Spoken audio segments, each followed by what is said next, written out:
പ്രഗ്നൻസിക്ക് ശേഷം എന്തൊക്കെയാണ് skin care ചെയ്യേണ്ടത്? അല്ലെങ്കിൽ പ്രഗ്നൻസി കഴിഞ്ഞതിന് ശേഷം സ്കിന്ന് ഭയങ്കര ഡള്ളായിപ്പോയി, മെലാസ്മ പോലെയുള്ള പിഗ്മെൻറ്റേഷൻസ് ഉണ്ട്, പിമ്പിൾസ് വരുന്നുണ്ട്, അൺഈവൻ സ്കിന്നായി എന്നൊക്കെ ഉള്ളത് ഒട്ടുമിക്ക ലേഡീസ് അനുഭവിക്കുന്ന ഒരു പ്രശ്നമാണ്. നമസ്കാരം, ഞാൻ ഡോക്ടർ നസ്ല, സിഎംഒ നാസ് ക്ലിനിക്, മുക്കം, കോഴിക്കോട്. നമുക്ക് ഈ പ്രശ്നങ്ങൾ എങ്ങനെയൊക്കെയാണ് മാനേജ് ചെയ്യുക, എന്തൊക്കെയാണ് നമ്മൾ സ്കിന്നിന് അതൊന്ന് നോർമലാക്കി കൊണ്ടുവരാൻ വേണ്ടി ചെയ്യേണ്ടതെന്നുള്ളതാണ് ഞാൻ ഇന്ന് പറയാൻ പോകുന്നത്. നമുക്ക് പ്രഗ്നൻസി സമയത്ത് എന്തൊക്കെയാണ് ചെയ്യേണ്ടതെന്നുള്ളത് ഞാൻ മുമ്പത്തെ ഒരു വീഡിയോയിൽ ചെയ്തിട്ടുണ്ടായിരുന്നു. അതുപോലെ തന്നെ ഇതിന് പ്രഗ്നൻസിക്ക് ശേഷം പോസ്റ്റ് ഡെലിവറി നമ്മൾ എന്തൊക്കെയാണ് സ്കിൻ കെയർ ചെയ്യേണ്ടത്, അല്ലെങ്കിൽ സ്കിന്നും അതേപോലെ തന്നെ നമ്മുടെ ഹെൽത്ത് നോർമലാക്കാൻ വേണ്ടിയിട്ടൊക്കെ എന്തൊക്കെയാണ് ചെയ്യേണ്ടതെന്നുള്ളതാണ് ഇന്നത്തെ വീഡിയോയിൽ ഞാൻ പറയുന്നത്. ആദ്യത്തെ എന്ന് പറയുന്നത് ഡ്രൈനെസ് ഒഴിവാക്കാൻ വേണ്ടിയിട്ട് പ്രോപ്പറായിട്ട് വെള്ളം കുടിക്കുക എന്നുള്ളതാണ്. വെള്ളം കുടിക്കുന്ന സമയത്ത് തന്നെ നമ്മുടെ ഡ്രൈനെസ് മാനേജ് ചെയ്യും. അതുപോലെ തന്നെ മോയ്സ്ചറൈസർ യൂസ് ചെയ്യുക, സെറമൈഡ് മോയ്സ്ചറൈസർ യൂസ് ചെയ്യുക, മൈൽഡ് ആയിട്ടുള്ള മോയ്സ്ചറൈസറുകൾ യൂസ് ചെയ്യുക എന്നുള്ളതാണ്. അലോവേര പോലെയുള്ള ജെല്ല് യൂസ് ചെയ്യാം, അല്ലെങ്കിൽ വീട്ടിൽ നിന്ന് ഉണ്ടാക്കുന്ന തരത്തിലുള്ള ജെൽസ് യൂസ് ചെയ്യാം. അതിൽ അലോവേരയും ഹണിയും ചേർത്തിട്ടൊക്കെ നമുക്ക് യൂസ് ചെയ്യാവുന്നതൊക്കെയാണ്. അത് മോയ്സ്ചറിങ് എഫക്റ്റും കിട്ടും, നമ്മുടെ സ്കിന്നിൽ ഉണ്ടാകുന്ന പാച്ചസുകളൊക്കെ കുറയ്ക്കാനും ഹെൽപ്പ് ചെയ്യും. ഒട്ടുമിക്ക സ്ത്രീകളിൽ ഉണ്ടാകുന്നതാണ് അൺഈവൺ ആയിട്ടുള്ള സ്കിൻ ടോണുകൾ എന്ന് പറയുന്നത്. ഈ അൺഈവൻ സ്കിൻ ടോണുകൾ മാറ്റാൻ നമ്മൾ ചെയ്യേണ്ട ഒരു കാര്യം എന്ന് പറഞ്ഞാൽ ആദ്യം മോയ്സ്ചറൈസർ അപ്ലൈ ചെയ്യുക എന്നുള്ളതാണ്. കുറച്ച് അതുപോലെ തന്നെ ഹോം റെമഡീസും പറഞ്ഞുതരാം. ഹോം റെമഡീസ് നമുക്കൊന്ന് ചെയ്യാൻ പറ്റുന്ന ഒരു കാര്യം എന്ന് പറയുന്നത് ലാക്റ്റിക് ആസിഡാണ്. ലാക്റ്റിക് ആസിഡ് എന്ന് പറയുന്നത് നമ്മൾ തൈരാണ് നമുക്ക് യൂസ് ചെയ്യാൻ നല്ലത്. അപ്പോൾ തൈരിൽ ചെറിയൊരു പിഞ്ച് മഞ്ഞൾ ചേർത്തും കുറച്ച് ഹണിയും ചേർത്തിട്ട് അതൊരു ഫേസ് പാക്ക് ആക്കിയിട്ട് യൂസ് ചെയ്യുക എന്നുള്ളതാണ്. അത് ആഴ്ചയിൽ ഒരു 3 തവണ നമുക്ക് യൂസ് ചെയ്യണതാണ് നല്ലത്. ഒരു 10 മിനിറ്റ് നമ്മൾ ഫേസിൽ അപ്ലൈ ചെയ്തിട്ട് അത് വാഷ് ഔട്ട് ചെയ്ത് കളയാം. ഇത് നല്ല രീതിയിൽ നമുക്ക് ഒരു ഇൻസ്റ്റൻറ്റ് ഗ്ലോ തരാൻ വേണ്ടിയിട്ട് ഹെൽപ്പ് ചെയ്യും. കുർക്കുമിൻ അടങ്ങിയതുകൊണ്ട് തന്നെ നമ്മൾ പിഗ്മെൻറ്റേഷൻസ് കുറയ്ക്കും, മെലാനിൻ പിഗ്മെൻറ്റേഷൻസ് കുറച്ചുകൊണ്ട് വരാൻ ഹെൽപ്പ് ചെയ്യും. ഹണിയും അതുപോലെ തന്നെ സ്കിന്നിന് ബെറ്റർ ആയിട്ടുള്ള ഒരു ഓപ്ഷനാണ്. ഇത് അതുപോലെ തന്നെ അതിൻ്റെ കൂടെ ഇത് ആഫ്റ്റർ കെയർ ആയിട്ട് ഒരു മോയ്സ്ചറൈസറോ അല്ലെങ്കിൽ അലോവേരയുടെ ജെല്ലോ നമുക്ക് യൂസ് ചെയ്യാവുന്നതാണ്.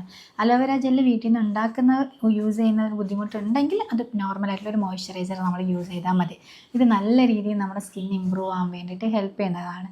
അതുപോലെ തന്നെ നമുക്ക് എപ്പോഴും ചെയ്യാൻ പറ്റുന്ന ഒരു കാര്യം എന്ന് പറയുന്നതാണ് ചെറിയ തരത്തിൽ നമുക്ക് ഹണി എടുത്തിട്ട് അതിലേക്ക് മഞ്ഞൾപ്പൊടി ആഡ് ചെയ്തിട്ട് ഫേസിൽ അപ്ലൈ ചെയ്യുക എന്നുള്ളത്. സ്കിന്നിൽ ഇറിറ്റേഷൻസ് ഒന്നും ഉണ്ടാവില്ല.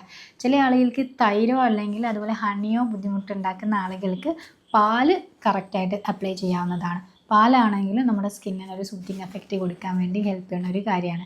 പിന്നെ നമുക്ക് ചെയ്യാൻ പറ്റുന്ന ഒരു കാര്യം പ്രോപ്പറായിട്ടുള്ള മോയ്സ്ചറൈസർ അപ്ലൈ, എപ്പോഴും മോയ്സ്ചറൈസർ അപ്ലൈ ചെയ്യുന്നതാണ് ഏറ്റവും ഇമ്പോർട്ടൻ്റ് ആയിട്ടുള്ളൊരു കാര്യം. അതുപോലെ തന്നെ സൺസ്ക്രീൻ അപ്ലൈ ചെയ്യുക എന്നുള്ളത്. മെലാസ്മ പോലെയുള്ള പ്രശ്നങ്ങൾ ഏറ്റവും കൂടുതലും പോസ്റ്റ് പ്രഗ്നൻസിയാണ് ഉണ്ടാവാറുള്ളത്. അത് വെയിറ്റ് കാരണം, നമ്മുടെ ഹോർമോണിലുള്ള ചേഞ്ചസ് കാരണം, അല്ലെങ്കിൽ നമുക്ക് പാരമ്പര്യമായിട്ടുള്ള കാര്യങ്ങളൊക്കെ ഉണ്ടാവും. അപ്പോൾ അത് ഇല്ലാതിരിക്കാൻ വേണ്ടി നമ്മൾ ചെയ്യേണ്ടതെന്ന് പറയുന്നത് പുറത്താണെങ്കിലും അകത്താണെങ്കിലും വീട്ടിനകത്താണെങ്കിലും പ്രോപ്പറായിട്ടുള്ള സൺസ്ക്രീൻ അപ്ലൈ ചെയ്യുക എന്നുള്ളതാണ്. അത് ടിൻഡൽ സൺസ്ക്രീൻ ആണെങ്കിലും അതല്ല നോർമൽ ആയിട്ടുള്ള സൺസ്ക്രീൻ ആണെങ്കിലും യൂസ് ചെയ്യേണ്ടത് നിർബന്ധമാണ്. അത് കറക്റ്റായിട്ട് അപ്ലൈ ചെയ്യുക. അതുപോലെ തന്നെ കണ്ണിനടിയിലെ പഫിനെസ് ഉണ്ടാകും, ഉറക്കം പ്രോപ്പർ അല്ലാത്ത കാരണമുള്ളത്. അതിൽ നമുക്ക് അലോവേര ജെല്ല് യൂസ് ചെയ്യാം, അതല്ലെങ്കിൽ വൈറ്റമിൻ സി അടങ്ങിയിട്ടുള്ള ക്രീംസുകളൊക്കെ യൂസ് ചെയ്യാവുന്നതാണ്. അല്ലെങ്കിൽ വൈറ്റമിൻ സി യൂസ് ചെയ്യുന്നതൊക്കെ നല്ലതാണ്. അതുപോലെ തന്നെ എപ്പോഴൊക്കെ കുഞ്ഞുറങ്ങുന്ന ആ സമയത്തൊക്കെ നമുക്ക് ഉറങ്ങാൻ വേണ്ടി നോക്കുക എന്നുള്ളതാണ്. കാരണം നമ്മൾക്ക് മാത്രമായിട്ടുള്ളൊരു സമയം എന്ന് പറയുന്നത് കിട്ടാൻ വളരെ ബുദ്ധിമുട്ടായിരിക്കും ഉണ്ടാകുന്നത്. അപ്പോൾ ആ സമയത്ത് നമ്മൾ മാക്സിമം ഉറങ്ങുകയാണെങ്കിൽ നമുക്കൊരു പഫിനെസ് കുറയും. അതുപോലെ തന്നെ നമ്മൾ സ്ട്രെയിൻ അല്ലെങ്കിൽ മെൻ്റലി എക്സോസ്റ്റഡ് ആയിട്ടുള്ള കാര്യങ്ങളൊന്ന് കുറഞ്ഞിട്ട് വരും. അപ്പോൾ ആ ഒരു പ്രശ്നങ്ങൾ മാറുമ്പോൾ തന്നെ നമ്മുടെ സ്കിൻ ഇമ്പ്രൂവ് ആവും, നമ്മുടെ സ്ട്രെസ്സ് കുറയും, ആങ്സൈറ്റി കുറയും ഒക്കെ ചെയ്യും. അതുപോലെ തന്നെ ഉണ്ടാകുന്ന ഒരു പ്രശ്നം എന്ന് പറഞ്ഞതിൻ്റെ കൂടെ തന്നെ മുടി കൊഴിച്ചിലുണ്ടാകും. അപ്പോൾ ഇത് ഹോർമോണൽ ചേഞ്ച് കാരണം നിർബന്ധമായിട്ട് ഉണ്ടാകുന്നൊരു കാര്യമാണ്. അപ്പോൾ അത് മാനേജ് ചെയ്യാനും നമ്മൾ ചെയ്യേണ്ട കാര്യം എന്ന് പറയുന്നത് പ്രോപ്പറായിട്ട് ഉറങ്ങുകയും കൂടെ ചെയ്യാണ് വേണ്ടത്. അതേപോലെ പിന്നെ ചെയ്യേണ്ടതെന്ന് പറഞ്ഞാൽ പ്രോപ്പറായിട്ട് വൈറ്റമിൻ സി അടങ്ങിയിട്ടുള്ള ഭക്ഷണങ്ങൾ കഴിക്കാം, സിട്രസ് ഫ്രൂട്ട് കഴിക്കുക എന്നുള്ളതാണ്. അപ്പോൾ സിട്രസ് ഡെയിലി ഒന്നെങ്കിലും നിർബന്ധമായിട്ടും കഴിക്കാം, അല്ലെങ്കിൽ ദിവസം ഒരു പേരയ്ക്ക കഴിക്കാൻ വേണ്ടിയിട്ട് നോക്കാം. ചില ആളുകൾക്ക് സിട്രസ് ആയിട്ടിരിക്കും ഇഷ്ടം, അതല്ലെങ്കിൽ പേരയ്ക്കായിരിക്കും, അതല്ലെങ്കിൽ അംല കഴിക്കാൻ വേണ്ടിയിട്ട്. അപ്പം അംല ഡെയിലി കഴിക്കുന്നതിന് പകരം ഒരു ദിവസം അംല കഴിക്കുക, ഒരു ദിവസം ഒരു സിട്രസ് ഫ്രൂട്ട് കഴിക്കുക, നെക്സ്റ്റ് ഡേയിൽ വേണമെങ്കിൽ പേരയ്ക്ക കഴിക്കുക എന്നുള്ള രീതിയിൽ ഏതെങ്കിലും ഒരു വൈറ്റമിൻ സി റിച്ച് ആയിട്ടുള്ള ഒരു ഫ്രൂട്ട് നിർബന്ധമായിട്ടും കഴിച്ചിരിക്കണം. അതുപോലെ തന്നെ ഹെൽത്തി ഫാറ്റ് കൂടുതൽ എടുക്കുക. വേണ്ടതും വേണ്ടാത്തതുമായിട്ടുള്ള ഒരുപാട് തരത്തിലുള്ള കഷായങ്ങൾ, ലേഹ്യങ്ങൾ, വീട്ടിൽ നിന്ന് ഉണ്ടാക്കുന്ന പലതരത്തിലുള്ള ഫാറ്റി ഫുഡുകൾ അധികം കഴിക്കാതിരിക്കുക. പ്രസവാനന്തരമായിട്ട് കഴിക്കുന്ന പലതരത്തിലുള്ള പ്രസവരക്ഷാ ചികിത്സകളൊക്കെ ഉണ്ടാവാറുണ്ട്. പക്ഷെ അതൊന്നും അമിതമാവാതിരിക്കുന്നതാണ് നല്ലത്. കാരണം പ്രസവത്തിന് ശേഷം എല്ലാ സ്ത്രീകളിലും അമിതവണ്ണം ഉണ്ടാവാറുണ്ട്, അടിവയറ് മാത്രം കൂടി വരുന്ന പ്രശ്നങ്ങൾ ഉണ്ടാവാറുണ്ട്. ഇതൊന്നും മാറാതിരിക്കാനുള്ള ഒരു മെയിൻ കാരണം എന്ന് പറയുന്നത് വേണ്ടതും വേണ്ടാത്തതുമായിട്ട് കൂടുതൽ പാരൻസ് എല്ലാം ഫോഴ്സ് ചെയ്ത് കഴിപ്പിക്കുന്ന കഴിക്കുന്നതാണ്. അപ്പോൾ അങ്ങനെ കഴിക്കുന്ന സമയത്ത് അല്ലാതെ ഇപ്പം കൂടുതലായിട്ട് ഹെൽത്തി ഫാറ്റ് ആയിരിക്കില്ല കഴിക്കുന്നത്, അതുപോലെ തന്നെ ഗ്ലൈസിമിക് ഇൻഡെക്സ് കൂടിയതായിരിക്കും, ഹൈ കലോറി ഫുഡായിരിക്കും കഴിക്കുന്നത്. അതൊക്കെയൊന്നും ഒഴിവാക്കിയിട്ട് ബാലൻസ്ഡ് ആയിട്ടുള്ള ആവശ്യത്തിന് മാത്രമുള്ള ഭക്ഷണം കഴിക്കുക എന്നുള്ളതാണ്. കൂടുതൽ പൾസസ് കഴിക്കാം, കൂടുതൽ വെജിറ്റബിൾസ് കഴിക്കുക എന്നുള്ളത്, കൂടുതൽ ഫ്രൂട്ട്സുകൾ കഴിക്കുക, ഹെൽത്തി ആയിട്ടുള്ള നട്ട്സ് കൂടുതൽ കഴിക്കുക, ഇതെല്ലാമാണ് നമ്മൾ കഴിക്കേണ്ടത്. സീഡ്സ് കൂടുതൽ കഴിക്കുക, ചെറിയ മത്സ്യങ്ങൾ ഒരുപാട് കഴിക്കുക എന്നുള്ളത്, ഇതൊക്കെയാണ് കഴിക്കേണ്ടത് നമ്മൾ കൂടുതലായിട്ട്. ഇതൊക്കെ ആവുന്ന സമയത്ത് നമ്മുടെ ഹെൽത്ത് പ്രോപ്പറായിട്ട് നിൽക്കും, അതുപോലെ തന്നെ കുഞ്ഞിൻ്റെ ഹെൽത്തും പ്രോപ്പറായിട്ട് ഇരിക്കും. പിന്നെ നമ്മൾ ശ്രദ്ധിക്കേണ്ട ഒരു കാര്യം എന്ന് പറയുന്നത് ആവശ്യമില്ലാത്ത ഒരുപാട് ക്രീമുകൾ യൂസ് ചെയ്യുന്നത് ഒഴിവാക്കുക എന്നുള്ളതാണ്. അതുപോലെ തന്നെ നമുക്ക് പ്രഗ്നൻസിക്ക് ശേഷമാണെങ്കിലും നമ്മൾ റെറ്റിനോൾ പോലെയുള്ള കാര്യങ്ങൾ യൂസ് ചെയ്യാതിരിക്കുന്നതാണ് ഏറ്റവും നല്ലത്. അതുപോലെ പ്രോപ്പറായിട്ടുള്ള സപ്ലിമെൻറ്റേഷൻസ് ആവശ്യമുള്ള ആളുകൾ സപ്ലിമെൻറ്റേഷൻസ് എടുക്കുക.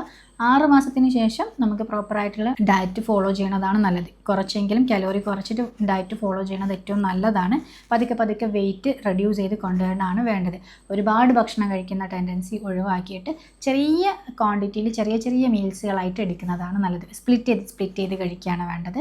അതേപോലെ തന്നെ പ്രോപ്പർ ഉറങ്ങുകയും ചെയ്യുക എന്നുള്ളത്. പിന്നെ മറ്റൊരു കാര്യം എന്ന് പറയുന്നത് സ്ലൈറ്റ് ആയിട്ടുള്ള എക്സസൈസ് എന്നുള്ളതാണ്. ഒരുപാട് എക്സസൈസ് ചെയ്തിട്ടില്ല എങ്കിലും അറ്റ്ലീസ്റ്റ് നടക്കാനെങ്കിലും ശ്രദ്ധിക്കണം, അല്ലെങ്കിൽ പതുക്കെ സ്റ്റെപ്പ് കയറാനൊക്കെ ശ്രദ്ധിക്കുക എന്നുള്ളത്. ഇത് നമ്മുടെ ശരീരത്തിൽ ഇൻസുലിൻ റെസിസ്റ്റൻസ് കുറയ്ക്കും, കൂടുതൽ സ്ട്രെസ്സ് കുറയ്ക്കും, അതുപോലെ തന്നെ നമ്മുടെ ബോഡിയിൽ ഉണ്ടാകുന്ന മെലാനിൻ പ്രൊഡക്ഷൻ കുറയ്ക്കും, നമ്മൾക്ക് കൂടുതൽ ഡൾനെസ് ഉണ്ടാക്കുന്നത് കുറയ്ക്കാനും, നമ്മൾ ആങ്സൈറ്റി കുറയ്ക്കാൻ, അല്ലെങ്കിൽ നമ്മുടെ സ്ട്രെസ് ഹോർമോൺ ആയിട്ടുള്ള കോർട്ടിസോൾ കുറയ്ക്കാനൊക്കെ ഹെൽപ്പ് ചെയ്യുന്നതാണ്. ഒരു സിസേറിയൻ അല്ലാത്ത ആളുകൾ എത്ര പെട്ടെന്ന് നമുക്ക് നടക്കാൻ സാധിക്കുന്നു അത്രയും പെട്ടെന്ന് നടക്കാനും ചെറിയ മൈനറായിട്ടുള്ള കാര്യങ്ങൾ ചെയ്ത് തുടങ്ങുകയാണ് വേണ്ടത്. പിന്നെ നമ്മൾക്ക് കൂടുതലായിട്ടും ഞാൻ ഡയറ്റും എക്സസൈസൊക്കെ പറയാറുള്ളത് ഓരോ വ്യക്തിക്ക് അനുസരിച്ചിട്ട് അവരുടെ ഹെൽത്ത് കണ്ടീഷൻ അനുസരിച്ചിട്ട് ഏതൊക്കെ വർക്കൗട്ടുകൾ ചെയ്യാം എന്നുള്ളതാണ്. ആ രീതിയിൽ നമുക്ക് ചെയ്യാവുന്നതാണ്. പക്ഷേ ബേസിക് ആയിട്ട് ചെറിയ തരത്തിൽ നടക്കുക, യോഗ പോലുള്ളത്, ബ്രീത്തിങ് എക്സസൈസുകൾ ചെയ്യുക, ഇതൊക്കെ ചെയ്യണത് നമുക്ക് റിലാക്സ്ഡ് ആവാൻ വേണ്ടിയിട്ടും സ്ട്രെസ് ഹോർമോൺ കുറയ്ക്കാൻ വേണ്ടിയിട്ടൊക്കെ ഹെൽപ്പ് ചെയ്യും. അപ്പോൾ സ്കിൻ കെയർ പ്രോപ്പർ ഫോളോ ചെയ്യുക, അതുപോലെ തന്നെ നമ്മുടെ ഹെൽത്ത് ഓവറോൾ ഹെൽത്തും പ്രോപ്പറായിട്ട് മെയിൻറ്റെയിൻ ചെയ്യേണ്ടത് നിർബന്ധമായിട്ടുള്ളൊരു കാര്യമാണ്. അപ്പോൾ ഇത്രയും കാര്യങ്ങൾ പ്രഗ്നൻസിക്ക് ശേഷം ശ്രദ്ധിക്കുകയാണെങ്കിൽ നമുക്ക് സ്കിന്നിലുണ്ടാകുന്ന ഡ്രൈനെസ് ആണെങ്കിലും പിഗ്മെൻറ്റേഷൻ അൺഈവൺ ആയിട്ടുള്ള കാര്യങ്ങളൊക്കെ ഒന്ന് ഒഴിവാക്കാൻ വേണ്ടി സാധിക്കും. അതുപോലെ തന്നെ നമുക്ക് ഹെൽത്ത് ഇഷ്യൂസ് ഉണ്ടാകുന്നതാണെങ്കിൽ പ്രഗ്നൻസിക്ക് ശേഷമുള്ള തൈറോയിഡ് ആവട്ടെ, ഡയബറ്റീസ് ആവട്ടെ, അതൊക്കെ ഉള്ളതൊന്ന് മാനേജ് ചെയ്യാൻ വേണ്ടിയിട്ടും നമുക്ക് ഇങ്ങനെ ചെയ്യുവാണെങ്കിൽ അത് ഹെൽപ്പ് ചെയ്യണതാണ്. അപ്പോൾ ഇത്രയും കാര്യങ്ങളൊന്ന് നിങ്ങളുടെ ലൈഫ് സ്റ്റൈലൊന്ന് കൊണ്ടുവരാൻ വേണ്ടിയിട്ട് ശ്രദ്ധിക്കുക. അപ്പോൾ അടുത്തൊരു ടോപ്പിക്കുമായിട്ട് വീണ്ടും കാണാം. Thank you.